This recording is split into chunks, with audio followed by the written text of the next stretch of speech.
আমার বন্ধু ছেলেকে 7 দিন এই বাসায় থাকতে বললে তাকে আমি পছন্দ করে ফেলবো, তারপর বিয়েতে সম্মতি দিয়ে দেবো। কিন্তু বাবা, এটা মোটেও হবে না। শেষ বাজাচ্ছিস কেন? আওয়াজ করে বলো, তুই আমার বাড়ির সামনে দাঁড়া, আমার ইফতিদার করতে দিস। একটা বাঁকাতে ইফতিদারকে করেছি। ব্যথার মলমটা লাগাবেন, ব্যথা কমে যাবে। আপনার আমার বিশেষ নেই, আপনি মরমের ভিতর নিশ্চয়ই মরিচ বেটে নিয়ে আসছেন। নিউটনের ভর শক্তির সমতার সূত্রটা বলেন তো। এই কোয়েশ্চেনের উত্তর দেওয়ার জন্য আমার driver Quddusi enough. Kuddus, actually এই ভর শক্তি সমতা সূত্রটা নিউটনের না, এটা হচ্ছে আইনস্টাইন। স্যার কিন্তু দারুণ কবিতা লেখে ম্যাডাম।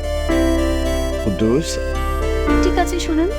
পথ হারানো ক্লান্ত পথিক আমি, পায়ের নিচে বিরান মরুভূমি, পালাতে চেয়েও আবার ফিরে আসি, হাত বাড়ালেই হাতের স্পর্শে তুমি।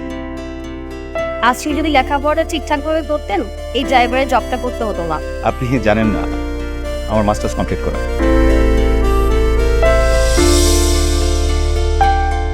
কত সাহেব, আপনি ভালো মানুষ।